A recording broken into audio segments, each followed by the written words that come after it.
Dialog tentang siapakah pemilik Ka'bah Qiyas Quraisy ayat 3. Faris, mari kita bahas surah Quraisy ayat 3.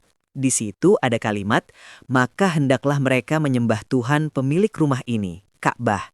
Ini sangat menarik jika kita menghubungkan dengan diskusi kita sebelumnya. Jika saat itu Ka'bah dipenuhi 360 berhala, kepada siapa sebenarnya seruan ini ditujukan? Apakah kaum Quraisy menganggap salah satu berhala itu sebagai pemilik rumah? Justru disitulah letak revolusi tauhid dalam ayat ini, Zaki. Istilah Robba hadzal bait, Tuhan pemilik rumah ini, adalah sebuah pernyataan pelestarian. Allah sedang menyatakan bahwa meskipun di dalam Ka'bah ada 360 berhala buatan manusia, sertifikat kepemilikan bangunan itu tetap ada padanya, Tuhan yang disembah Ibrahim. Tapi kaum Quraisy saat itu kan juga menyebut nama Allah. Apa bedanya Allah versi mereka dengan Allah pemilik Ka'bah yang dimaksud ayat ini? Bedanya sangat mendasar. 1. Kaum Quraisy menganggap Allah adalah Tuhan jauh yang membutuhkan 360 berhala sebagai perantara atau makelar untuk menyampaikan doa. 2. Surah Quraisy menegaskan bahwa Allah adalah Tuhan dekat yang langsung memberikan mereka makan saat lapar dan keamanan saat takut. Ayat ini seolah berkata, kalian menikmati keamanan berdagang ke Yaman dan Syam karena kehormatan Ka'bah ini. Siapa yang menjaganya dari Abrahah, bukan Hubal atau Uzza, tapi aku, sang pemilik rumah. Jadi penyebutan pemilik rumah ini adalah cara Allah mengeluarkan legitimasi berhala secara halus, seolah-olah berhala-berhala itu hanya penumpang gelap. Tepat sekali. Secara hukum langit, berhala-berhala itu adalah penyerobot. Allah memerintahkan suku Quraisy untuk menyembah pemiliknya, bukan penghuninya. Ini adalah argumen logika yang sangat kuat. Jika rumah ini memberi kalian kemakmuran, berterima kasihlah kepada pemilik rumahnya, bukan kepada patung-patung bisu yang kalian letakkan di dalamnya. Artinya, Allah sedang memutus ketergantungan mental mereka pada berhala dengan mengingatkan pada jasa ekonomi dan keamanan. Benar. Itulah mengapa ayat selanjutnya menyebutkan doa nikmat nyata, memberi makan untuk menghilangkan lapar, kesuksesan ekonomi suku Quraisy dalam perdagangan internasional, memberikan keamanan dari ketakutan, keselamatan mereka dari invasi militer, seperti pasukan gajah. Allah membuktikan kepemilikannya melalui aksi nyata, sementara berhala-berhala itu tidak memberikan aksi apapun.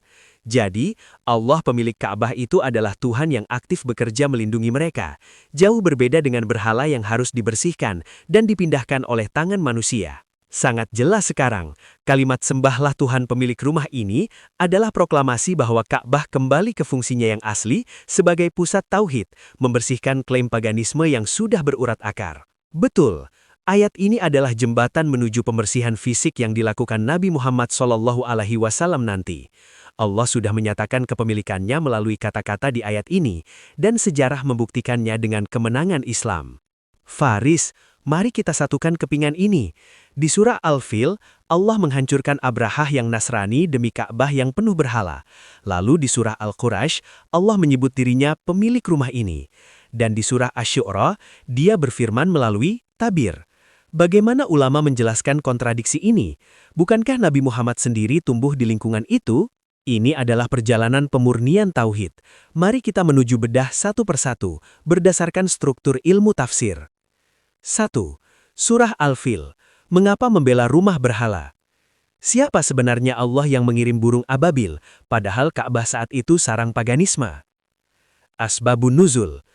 Abrahah membangun gereja Al-Qulaisy di Yaman untuk memindahkan pusat perekonomian. Serangannya ke Mekah bukan misi pembersihan berhala, tapi agresi militer politik. Tafsir ulama, Ibnu Katsir. Beliau menjelaskan bahwa perlindungan ini adalah irhas, kejadian luar biasa sebelum kenabian.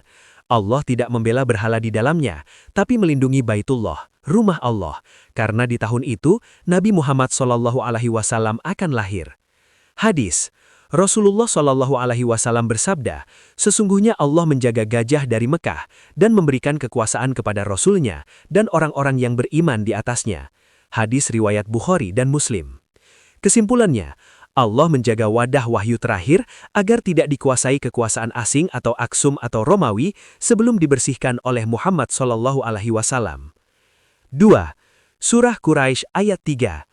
Tuhan pemilik rumah versus 360 berhala. Lalu di Qiyas Al-Quraisy ayat 3, Allah memerintahkan mereka menyembah Tuhan pemilik rumah ini.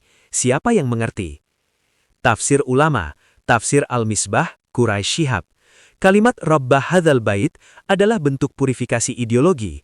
Allah ingin menegaskan kepada kaum Quraisy bahwa keamanan rute dagang mereka, ayat 1 dan 2, bukan jasa berhala, tapi jasa pemilik Ka'bah yang asli. Sisi sejarah, saat itu kaum Quraisy mengalami krisis identitas. Mereka menyembah Allah sekaligus berhala. Ayat ini turun sebagai peringatan ekonomi. Jika kalian ingin tetap kaya dan aman, sembahlah pemilik rumah ini, bukan patung-patung bisu yang kalian letakkan di dalamnya. 3. Asy-Syu'ara 51. Komunikasi Allah dan isu paganisme Nabi. Sekarang soal identitas Nabi, ada yang bilang dia dulu pagan. Bagaimana dengan ayat 51 yang bilang Allah bicara di balik tabir? Apakah itu berhala? Asbabun Nuzul Qiyas Asy-Syu'ara 51. Ayat ini turun saat kaum Yahudi menantang Nabi. Kenapa Allah tidak berbicara langsung kepadamu seperti pada Musa? Allah menjawab bahwa komunikasinya transenden, wahyu, tabir, dan malaikat, bukan materi. Tafsir ulama, Tafsir Jalalain. Tabir di sini adalah hijab keagungan, cahaya, bukan benda fisik seperti berhala. Berhala itu mati, sedangkan Allah yang berfirman itu maha tinggi, Al-Aliyun.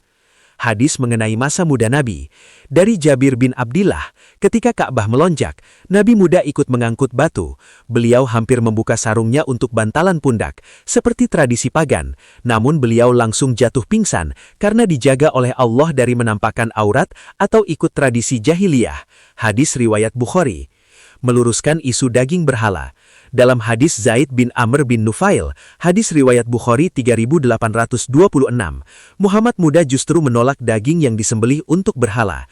Ini bukti beliau memiliki fitrah tauhid, Hanif, sebelum wahyu turun. Jadi, kesimpulannya adalah Allah melindungi Ka'bah dari Abrahah demi mempersiapkan tempat suci bagi Nabi terakhir, meskipun saat itu penghuninya masih tersesat. Dan pemilik rumah adalah Allah yang berbicara melalui wahyu, yang sama sekali tidak membutuhkan patung sebagai tabir. Tepat sekali, sejarah ini menunjukkan bahwa kebenaran, tauhid, seringkali tumbuh di tengah-tengah kegelapan, paganisme, sebagai bentuk mukjizat yang nyata.